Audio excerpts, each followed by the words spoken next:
But welcome. They gave us a nice cozy room to talk about notebooks today. My name is Weston Hutchins. I'm a product manager on the developer experience team at Databricks. And this is my colleague, Neha. Hi. Neha leads the notebook team. She's an engineering manager. And we are going to give you all a tour of what we have been working on in notebooks for the last year. How many people are familiar with Databricks Notebooks?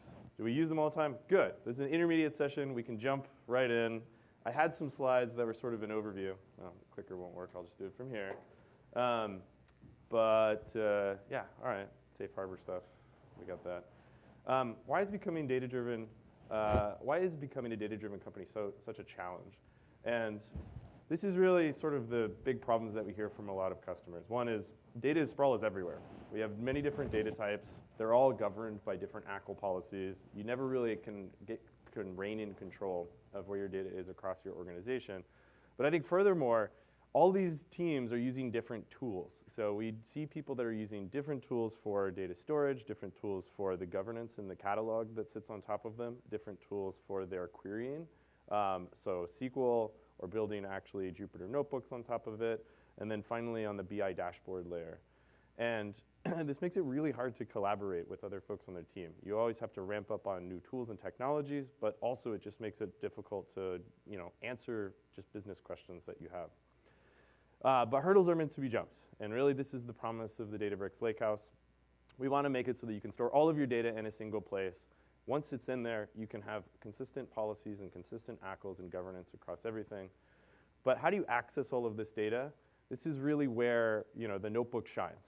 We call it the front door to the Lakehouse. It's by far the most popular surface inside Databricks. It's where most of the users will end up doing either Python querying for EDA and analysis, or data engineers who are writing ETL pipelines. The most of this talk is going to be focused on the notebook. We have a few things that talk about general user experience, but for the most part, when we talk about the notebook, we're talking about the entire developer experience of interacting with Databricks. So this includes the workspace, which is where we store all of your files, the notebook. We also pull in the SQL editor, and I know the SQL editor is sort of not what most people would consider a notebook, but we're making a lot of strides to unify these developer experiences across the SQL editor and our notebook surface. And then, of course, we also have CLIs and external APIs that people can use and build apps on top of Databricks as well. But as I said, the notebook is really the front door to Databricks, and most of this talk is going to be focused on some of the new things that we have added in the last year. What's our vision for the notebook? Like, where do we really want to push forward here? Because a lot of other products are in the notebook space. Jupyter is a really popular open source one. We love Jupyter. We try to be as compatible as we can with the Jupyter open source ecosystem. But our vision really starts with three big pillars. One is we want to make our notebook the most data-aware notebook out there. And for those that tuned into the keynote, I gave a demo of Lakehouse IQ, where we are building a semantic knowledge engine that sits on top of your data, on top of Unity Catalog, that we can leverage through our notebook authoring experiences.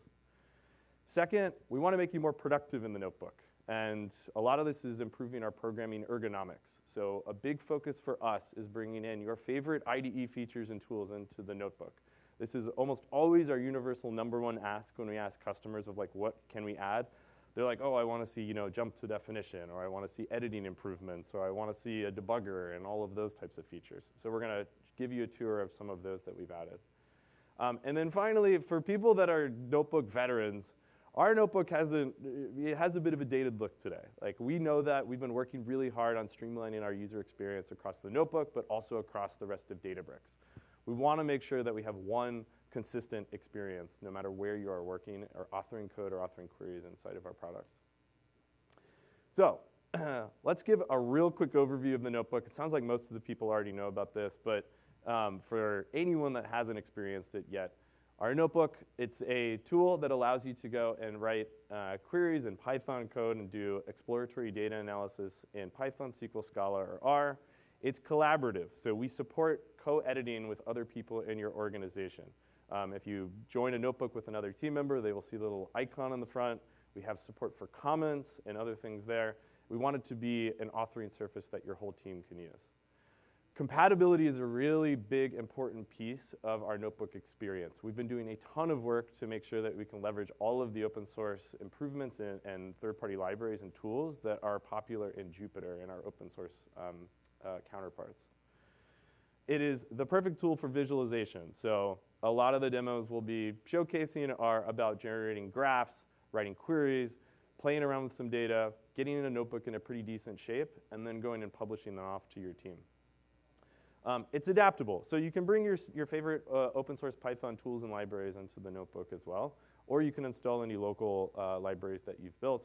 You can also refactor a bunch of your code into modules, store those in the file system, and then pull those and import those into the notebook. We actually see that quite a bit pattern. It's a pretty popular pattern for people that are doing ETL pipelines, is to refactor things into modules and pull them into the notebook.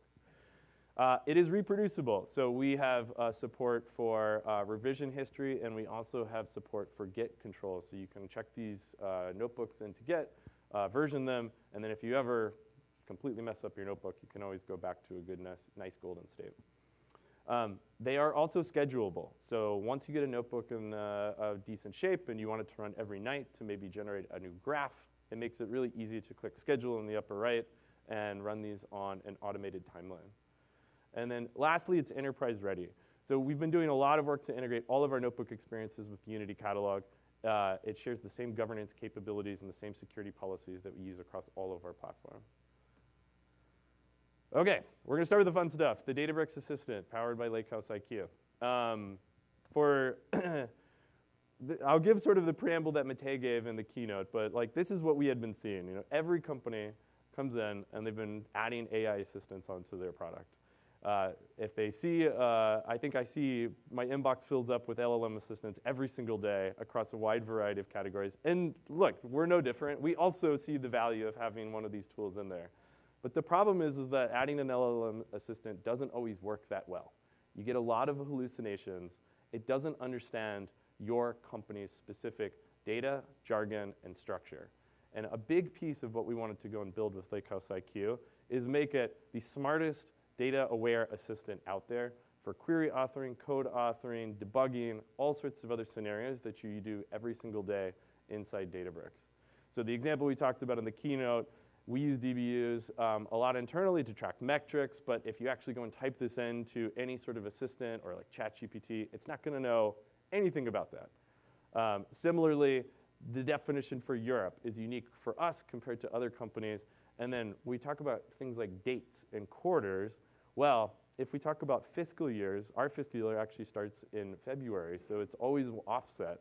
Our whole unique org culture and our internal documentation is geared around our problems. But these LLMs only know how to do this in the generic sense. So what we've built is Lakehouse IQ. And what this does is it starts to pull in signals across your organization. So we pull in schemas, docs, queries, org charts, popularity, lineage, dashboards, all of these things that are surfaced in Unity Catalog. We ingest as signals, and then we surface that as context when we are calling off to our LLMs, to our LLM assistant. So what do we have in the product today? And Neha is actually going to give a demo of the end product experience that we have. We're going to be launching. We actually just launched public preview. It's going to be rolling out over the next couple of weeks for you. So you'll get to try this out pretty soon in your notebook. It does require your org admin to enable it. And they have to read the FAQ around how this whole system works and like what data is shared. But we've been using it internally for a while. And a lot of the team members have a hard time going back to the world without the assistant in the product. So what are we building? We have an authoring system that's integrated into the notebook, our new file editor, which is also based off of the notebook platform, and then the SQL editor as well. We are using context to return accurate results. We're pulling information from your notebook code cells, libraries, your runtime version, documentation, and then we also look at all of the tables that you are referencing in your notebook. So we can pull in schema, but we can also see things like the tables you've favorited, or tables you have accessed recently. What are the popular tables across your company? When we talk about autocomplete, what joins are other team members using for you? So there's a ton of context that we are pulling into this system to give you more accurate answers out of these assistants. I also wanted to call out text to SQL. It's like a common question I get is like, well, you showed the notebook. Is it really just for code and Python generation? No, not at all, actually. The tool is used in both scenarios for both the SQL editor and the notebook. The SQL editor is just obviously geared towards the text to SQL experience. But the same principles apply. So you can use natural language to go and build queries, but you can also use it to refine queries. We have an inline suggestion, so you can type comments and then pull in common query snippets across your organization. We have the ability to find relevant tables. So other team members may be using similar tables. We want to surface those to you when you're looking in Schema Browser or when you're looking in your notebook editor for like finding the right data sets to go and join with. We want to integrate that into the autocomplete window so that you aren't having to go and find the right tables to use for your query and analysis. And this is just the start. Like, we're starting with the authoring experiences, but we have visions to go and roll this out to a number of other areas inside Databricks. The ones that are going to be coming out soon are auto-suggest UC metadata. So Matei showed that in the keynote where you can actually go in and pull up a table and have Lakehouse IQ go and suggest comments and descriptions and tags across your data sets.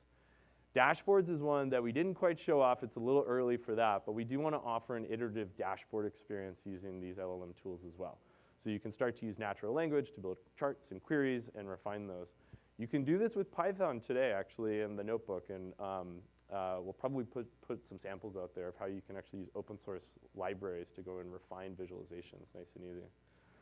And then instant answer snippets. So like one of the things that we demoed in the keynote was just this ability to get an answer right out of the gate without having to do any extra analysis.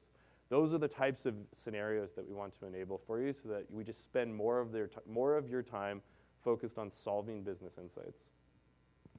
All right, let's go through some of the capabilities in a bit more depth. So Neha will demo some of this, but just to give you a quick overview, we do have auto-suggest completions. So you can go in, and I think it's Option-Shift-Space. We've changed the keyboard shortcut a couple times, but it will prompt you. You can write a comment, and it'll prompt, and you can generate code in Python or in SQL. You can ask our assistant panel to go and generate code for you. So ask a common question, generate Python code to do this, generate a SQL query to do this, and it will spit out some code for you. You copy it into a cell, run it. It will explain code. So if you have a giant block of code, you can use it to explain it. You can also use this for errors as well, where it'll explain the error for you. But we also have the ability to auto-suggest fixes, too. So not only do you hit the explain button to figure out what's going on, but it says, hey, I see you have a problem with this. This is how you go and fix those types of problems. It will suggest an answer for you. You can replace the contents of your cell and then go and execute it and fix all of your errors across your notebook quickly and easily. And then the last one is like transform and optimization. This is still a little early days for this, but we really want to get to a place where people can switch back and forth between languages and frameworks seamlessly.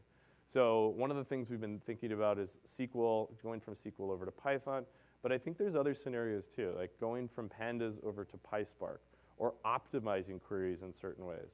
Eventually, we want to get to places where we can actually have migration stories of lifting in from other tools that you are using and converting, let's say, Hive Metastore over to Unity Catalog tables. There's a lot of end-to-end journeys that we can leverage for these LLMs that we think will just make the experience much better in the product. All right, so hang on for the demo for that. We'll show some more stuff there. Really quick, bring in your favorite IDE features into the notebook. So this has been a big focus for my team is like making sure that we have a great developer experience across our product. The first thing we did, and this is now GA'd, is we have replaced our editor with one that powers Visual Studio Code. So we are using the same framework, the same underpinnings as VS Code. We brought that into our notebook, our file editor, and our SQL editor. And you get some great improvements right out of the box. Well, the biggest one that you'll see is you get autocomplete as you type.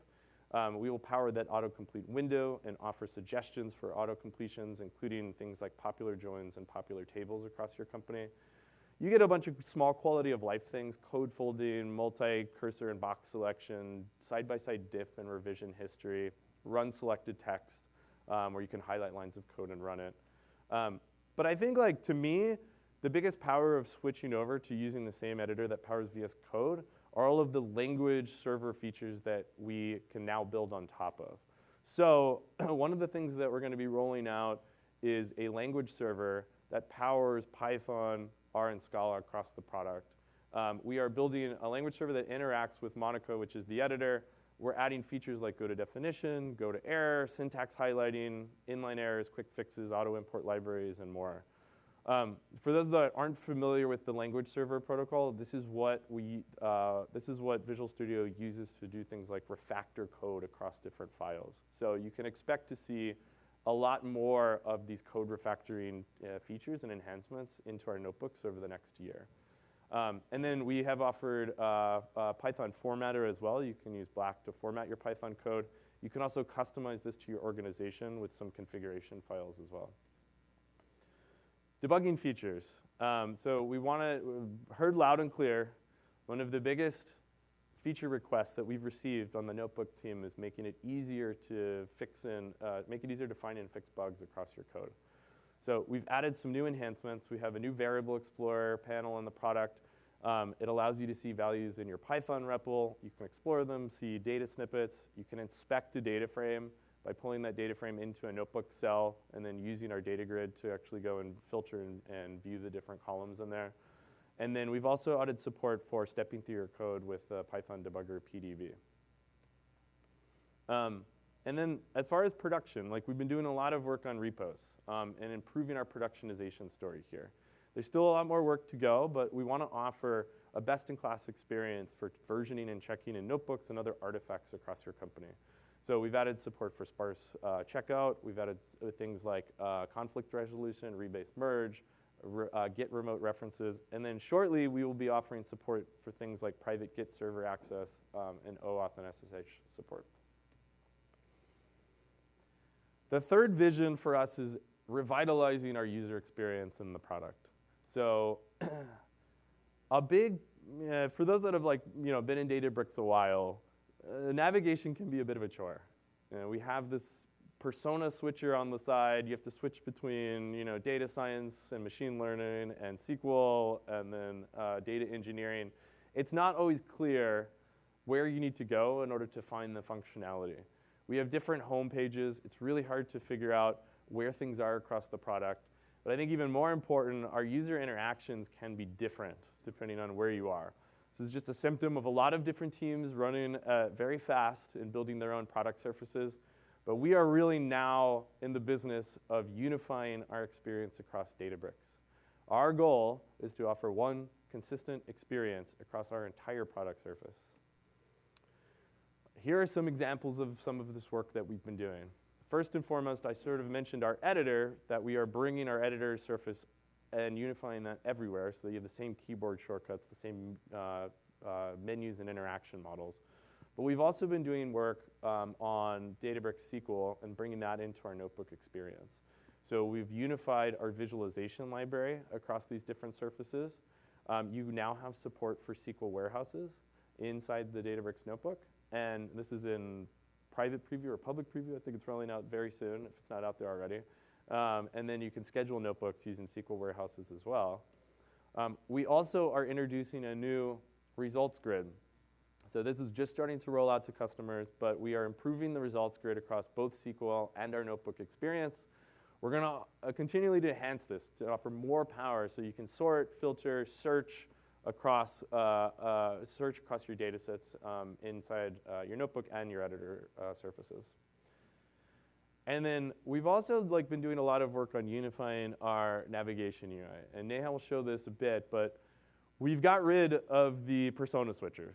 No more do you have to swap back and forth depending on what task you're doing. We just give you an option on the left-hand side to view all of the functionality across Databricks in a single unified panel. And then lastly, before we get off to the demo, I think this is the last slide before the demo, we want to keep people in the notebook and keep them focused on their tasks. When we were looking at user studies, we found a ton of users were always having to go and open up new tabs or browse off to different parts in Databricks in order to find things like tables or find things like files that they wanted to interact with. So we are working on bringing more panels inside of our notebook experience so that you do not have to leave the product. The first is we've introduced a new schema browser in the notebook. This allows you to see all of the data sets that are available across your organization. But then we also have a filter on top of that to show you tables that are more relevant to you. These are either active tables that you are working on in your notebook. Eventually, we'll start offering more suggestions so that we'll pull in popular and relevant tables, and those will show up in your filter list. We've added a file browser so that you can quickly and easily switch between files and different notebooks without having to navigate back to the workspace page. And then we're also doing a lot of work with the Delta Live Tables team. We're bringing in Delta Live Tables, authoring experience into the notebook more. So you can get output panes, you can get your DAG view of your ETL jobs directly inside the notebook. We're spending time so that you don't have to swap back and forth between your Delta Live Tables jobs pane and the notebook. We want to bring all of that context directly in there. And then we're exploring some new ways to bring more information to you as part of the notebook experience. We want to bring lineage into the notebook so that you can see when tables, I think lineage and sort of Lakehouse monitoring / data quality go hand in hand. A lot of the experiences we're thinking about are highlighting when tables are maybe not up to date or they had job fails on them. You can see those directly in your editor. Perhaps they're highlighted in red. You can take remediation actions on them. These are all like forward-looking explorations that we're thinking about, but the goal is to really make your notebook more Lakehouse aware. And with that, I'm going to hand it off to Neha, who's going to give us a demo of some of these features. Oh. Hey, everyone. Is my mic on? Yeah. Hey, everyone. I'm Neha, and I lead the notebooks team at Databricks. Today, I'm going to show you some features that will make developing on the notebooks easier and much more pleasant. So let's dive in. Cool. This is the new Databricks homepage. We want to help you find the data asset that you need in order to do your work as quickly as possible. So like Wes mentioned, we've made some navigation changes that should make this easier. So first of all, our left navigation panel now unifies all of the actions that are available to you. You don't have to pick between SQL, data engineering, or machine learning to get to all of the possible actions. If you want to, you can also collapse some of these sections that may not be as relevant. Our recent section shows you your most recently accessed data assets so you can get to them quickly. And we have a new popular section. This popularity is powered by our Lakehouse IQ and Unity Catalog, which means it knows about your data and understands which data assets are going to be relevant to you. This is also generated by real-time usage, so any changes in trends or popularity will be reflected here. Our workspace browser now lets you browse through your files and data assets so you can find what you're looking for. You can also browse through your repos from the same view. You can share, add, and generally organize all of your files from one single spot now. Our search bar at the top lets you search for any data asset, regardless of the type, across your workspace. And this search bar, by the way, is available on all Databricks pages, so you can get to where you want to be very quickly. OK, so this is the notebooks talk, so let's dive into our notebooks.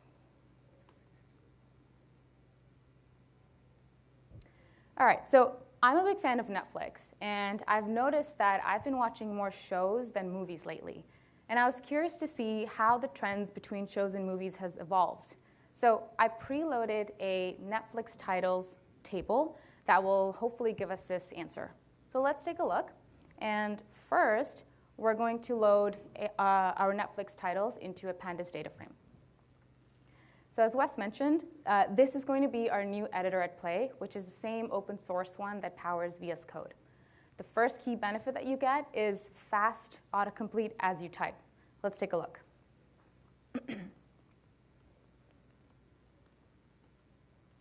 So you can see it's giving me suggestions as I'm typing. I'm not pressing Shift-Tab.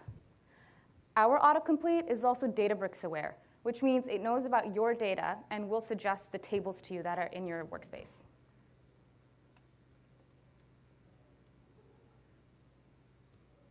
So it knows about my catalog, and there's my Netflix titles table. OK, let's convert this to pandas, and then we'll display it. Cool. Now, before we move on to our analysis, I want to take a quick moment to show you some other editor features that you may find useful. So let me create a really simple function. We'll call it say hello.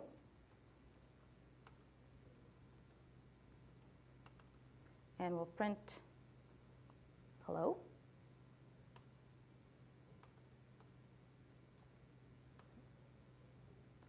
OK. So now you get code collapsing, which is really nice, especially if you have long functions and multiple functions, so you can easily organize your code. You can also select multiple lines and with command / comment out multiple lines at once. We've also enabled support for multi-cursor, so let me show you that. I'm going to press Option click, and let's type in another print statement. We'll say, hey. One feature that I personally find really useful is the ability to run specific lines within your cell. So for example, right now my cursor is on this print hey. I can go run selected cell, and it will only print that line. Let me show you this with a couple of lines. So go run selected cells, and run selected text, and it's only printing out those 2 lines. This is super useful as you're authoring your code and you want to piecemeal check whether your code is working and doing what it's supposed to do. OK, so let's move on to our analysis. And I'm actually going to run this cell, and let's see what we get. Cool. So looks like we have some titles. We have a type to show whether it's a show or a movie, some description, and other information. This is our new data grid, which is not yet released. We're still working on it. But it shows you your tabular results in a much more intuitive and a nicer UX. You get the features that you may already be familiar with, like sorting. You also get to see details with your column values. But most importantly, we're building this table to be performant across large results. So it'll be fast, much faster. We're also unifying this with the SQL editor, so you'll get the same experience across both surfaces. OK, so I'm going to continue on. And what I want to first do is I want to know what the total number of movies versus the total number of shows on Netflix is. So I wrote some code to do this. But to be honest, I wrote this code a really long time ago, and I've kind of forgotten what it does.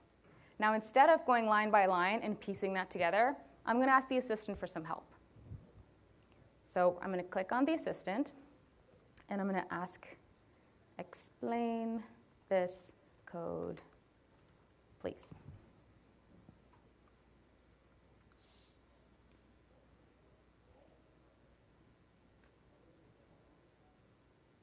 OK, so let's see what the assistant says. This code is using the matplotlib library of Python to create a bar chart, which is showing the total count of movies and TV shows. Now, I won't read the full description, but that's pretty accurate. And I didn't have to even read my code to figure out what it's doing. OK, so let's run this and see what we get. Sure enough, we see movies versus TV shows. Definitely a lot more movies, and I think that's expected. One thing you may notice is my code isn't very easy to read. The formatting is a little off. So like Wes mentioned, we have support for the Black library. That's a Python formatting library that helps you format your code nicely. So I'm going to go into Edit, Format Cell. So much better. I can actually read this, and it's definitely easier to review. You can also customize your Black settings according to your org style guidelines. So check out our documentation on how to do that. Now, one big feature in IDEs is variable inspection. It's super useful as you're authoring code, and especially as you're debugging code, to be able to see all of your variables. We've added this capability to your notebook. So let me show you this in action. Our right side panel here hosts some familiar features that you may be aware of, like ML flow experiments, revision history of the notebook. And now we've added a new section for Variable Explorer. Here, I'm seeing a snapshot of all of my variables across my notebook. So this isn't just the cell that's highlighted. This is across all of my notebook. Super helpful, especially if you have multiple cells with different variables defined. I can hover over each of these to see the details. And I even see some results within the data frame.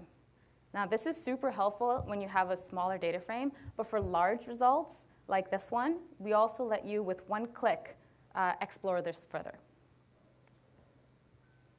Awesome. All right, we're going to continue on with our analysis. And since I want to know about the trends over time, what I'm going to do first is I'm going to plot the total number of TV shows per year over from 2010 to 2020. So I wrote some code over here that does exactly that. And I'm going to run it, and let's see what we get. Oops. OK, so it looks like there's some bug in my code. And now I wish I could just step through my code and figure out where exactly the bug is. Well, we're going to do just that because we've also enabled debugging and being able to set breakpoints in your code. So let me I'm going to use the Python debugger, set trace, to add a breakpoint right here. And let's see if we can narrow down where my error is. OK, so here the breakpoint has been triggered. So let's take a look. So my shows per year, let me scroll this down. My shows per year shows series of 1. Well, that's not quite right. If I look at the shows yearly DF, that's showing me roughly 19 results. Now, for a decade, for there to only be 19 TV shows, that doesn't seem right either. So if I look closely at what I'm doing here, there it is. I found it. It's a typo. And this should actually be 2020. Cool. So let's continue this debugger, and I'm going to rerun my code and see if that fixed the error. Yes, it did. So we see some trend line for the TV shows, and yeah, it looks like there's been an increase, especially around 2014, 2018. OK, so now the last piece that I need is to add the movies information onto this chart.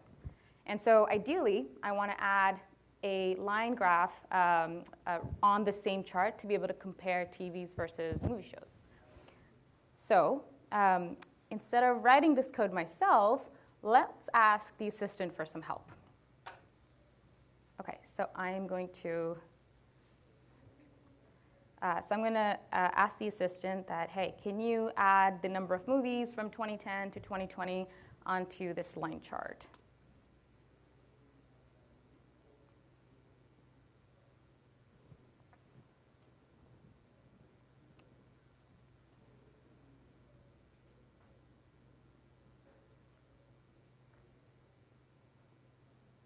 OK. All right, so to add the number of movies from the year 2010 to 2020, we need to follow the following steps. Let me actually make this a little bit bigger so you can see, because I'm going to show you a diff. So here's what the assistant has done. Looks like it cleaned my code a little bit, too. I don't need that import statement. So it's adding an additional movies data frame. It's adding it to my plot. It even added a legend, and looks like it even changed my comments to reflect the accuracy of it. OK, this looks pretty good. So let's go here. And I'm going to use this insert at cursor position. And I'm going to click it here. And let's run this code.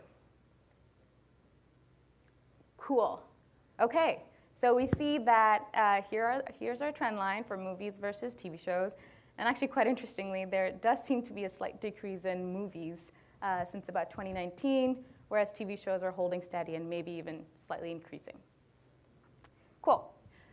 So in addition to making development easier by bringing the power of IDEs to your notebooks, we also want to give you all information that you need while developing right in your notebook.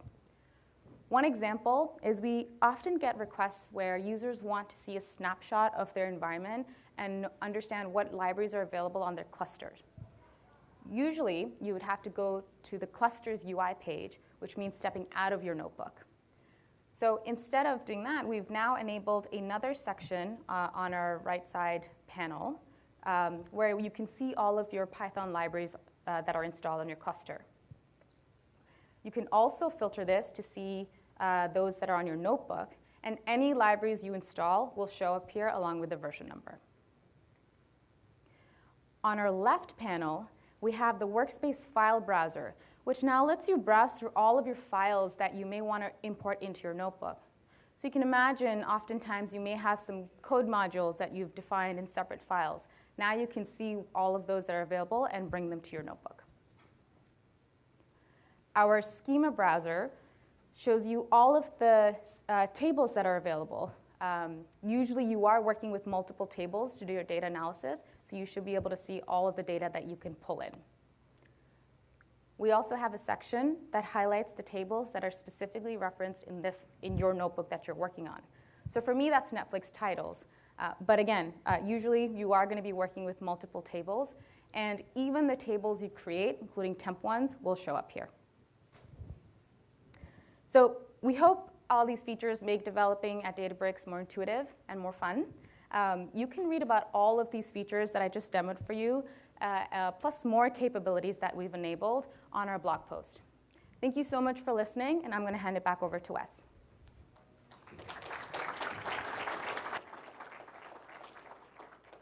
Thank you, Neha. All right, we'll jump back in. One thing we didn't quite make the cutoff for the conference, and we were talking about modern UX, but this is going to be coming out very soon. We're going to be offering an entire new look and feel for our notebook. So we've done a lot of work with our designers to streamline the user experience, get rid of a lot of the lines, add a bit more white space around. It's going to be a nice new modern facelift for the notebook. We don't have a demo, but here's a screenshot, early preview of what's going to be coming out. We'll definitely have a blog post and do some demos once this is ready to go. And great, like just to wrap up, sort of what I said in our beginning of where we want to see the notebook moving forward.